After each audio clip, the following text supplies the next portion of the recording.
Petrol తక్కువనే వాడతాం. గట్టిగా మాట్లాడితే అసలు పెట్రోలే వాడం. కానీ బస్సులల్లా రైళ్లల్లో పోయే పబ్లిక్కు సౌలతులు చేసే దేశభక్తి నీకు ఉన్నదా? ఎవరు పోతున్నారు సార్ బయట దేశాలకు? నెల జీతగాలు పోతున్నారా? అడ్డం మీద కూలీలు పోతున్నారా? రైతులు పోతున్నారా? మీరేమో పెట్రోల్ డీజిల్ కార్లు వేసుకొని కాన్వాయిగా పోతూనే ఉంటారు. 10 కార్లు వేసుకొని ఫారెన్ టూర్లు మానేస్తా, పూటకో సూటు బూట్ అయ్యా, ఫోటో షూట్స్ బంద్ చేస్తా, వాషింగ్ పౌడర్ నిమ్మ రాజకీయాలు మొత్తానికే బంద్ చేస్తా అని ముందుగాల నువ్వు ఒట్టేసుకుంటే చాలా మంచిగుంటది. దండోరా మాట సూటిగా, సెటైర్ గట్టిగా. నమస్తే అందరికి, నేను మీ గోపి అలాటి. వచ్చిర్రా? అయినా మీరేది గట్ల గాలి పీల్చుకుంటున్నారు? పూసుకోరు జల్దీన బుక్ పూసుకోర్రి. గాలి పీల్చుకుంటూ తక్కువ చేయాలి. ఒక్క నిమిషం ఆగుర్రి, బగ్గ దూపైతా అని. నీళ్ళు కూడా లేవా? సరేలే, నీళ్ళు కూడా తాగద్దు. ఏంది గట్ల చూస్తున్నారు? ఎంత ఎండాకాలమైన నీళ్ళు తాగద్దు అంటానేందనా? తాగురు కానీ ఒక్కటే సుక్క తాగాలి మరి, లేకపోతే నీళ్ళ కరువు వస్తుంది. మళ్ళా బాటిల్ అయితే తాగుర్రి, ఓకేనా? అన్నం కూడా 3 పూటలు కాకుండా ఓ 5-6 మెతుకులే తినాలే, సరేనా? ఏంది పిచ్చెక్కిందా పిసినారునైనవా అని కోపం చేయకుర్రి. ఇది పిచ్చెక్కడం వల్ల వచ్చిన మాటలో, పిసినారుతనంతో వచ్చిన మాటలో కాదు, ప్రధాని మోడీ సార్ చెప్పిన మాటలతో వచ్చిన జ్ఞానం.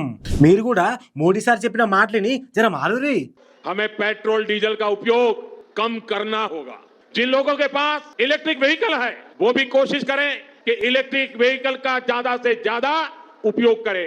Work from home, online conferences, virtual meetings, इनको हमें फिर से प्राथमिकता देनी है. तो कम से कम 1 साल के लिए हमें विदेशों में जाने की बातों को टालना चाहिए. भारत में बहुत सारी जगह है, वहां हम जा सकते हैं. घर में कोई भी फंक्शन हो, कोई भी कार्यक्रम हो, हम सोने के गहने नहीं खरीदेंगे, सोना नहीं खरीदेंगे.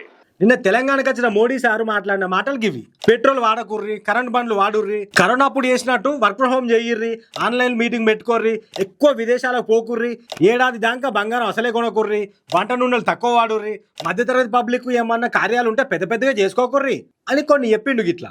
సరే, పెట్రోల్ తక్కువనే వాడతాం. గట్టిగా మాట్లాడితే అసలు పెట్రోలే వాడం. కానీ బస్సులల్లా రైళ్లల్లో పోయే పబ్లిక్కు సౌలతులు చేసే దేశభక్తి నీకు ఉన్నదా? అసలు ఎంతమందికి ఎన్ని ట్రైన్లు ఉన్నాయి సార్ మన దేశంలో? జనరల్ బోగిల్లో జనాలు ఎట్లా పోతున్నారో అని ఎన్నడన్నా ఆలోచన చేసిర్రా మీరు? ఇంకోటి ఏమన్నావు, ఏడాది దాకా బంగారం కొనుక్కుర్రి. ఓకే సరే, ఏడాది దాకా బంగారం కొనం, కానీ ఏడాది తర్వాత బంగారం ఇప్పుడున్న రేటే ఉంటుందా? ఇక మధ్య తరగతి వాళ్ళం ఫంక్షన్లను చిన్నగా చేసుకుంటాం. మరి గిదే మాట దేశంలో ఉన్న పెద్ద బిజినెస్ చేసేటోళ్ళు, మీ రాజకీయ లీడర్లు పాటిస్తారా? ఇంకోటి ఏమన్నావు, బయటి దేశాలకు పోవడం తగ్గించాలి. సరే, ఎవరు పోతున్నారు సార్ బయట దేశాలకు? నెల జీతగాలు పోతున్నారా? అడ్డం మీద కూలీలు పోతున్నారా? రైతులు పోతున్నారా? ఎవరు సార్ బయట దేశాలకు పోయేది? ఎవరి దగ్గర 1000 రూపాయల బట్టలు, లక్షల రూపాయల గడియారాలు, కార్లు ఉన్నాయి సార్? ఓట్లేసే పబ్లిక్ అంటే, ఓట్లు వేయించుకుని లీడర్లకే కదా ఎక్కువ ఆస్తులు ఉన్నాయి. అయినా దేశం కోసం దేశ పబ్లికే చేయాలనా? దేశాన్ని పాలించే లీడర్లు చేయరా? మీరేమో పెట్రోల్ డీజిల్ కార్లు వేసుకొని కాన్వాయిగా పోతూనే ఉంటారు. 10 కార్లు వేసుకొని. మేమేమో పెట్రోల్ డీజిల్ వాడొద్దు. ముందుగా లీడర్లు పాటించి జనాలకు చెప్తే మంచిగుంటది. ఇంకా అన్నిటికంటే ఎక్కువ ఫారెన్ టూర్లు మానేస్తా, పూటకో సూటు బూట్ అయ్యా, ఫోటో షూట్స్ బంద్ చేస్తా, అదాని అంబానికి ఊడిగం చెయ్యా, ట్రంప్కు బానిసత్వం అసలే చెయ్యా, వాషింగ్ పౌడర్ నిమ్మ రాజకీయాలు మొత్తానికే బంద్ చేస్తా అని ముందుగాల నువ్వు ఒట్టేసుకుంటే చాలా మంచిగుంటది అని కరడ్డలాడుతున్నారు సోషల్ మీడియాలో. మరి ఏమో మోడీ సారు ఇవన్నీ చేస్తారో, లేకపోతే మరి గైనా చెప్పిన మనమే చేయాలంటారో లేదో కానీ చూద్దాం మరి ముందర ఏమవుతుందో. దండోరా మాట సూటిగా, సెటైర్ గట్టిగా.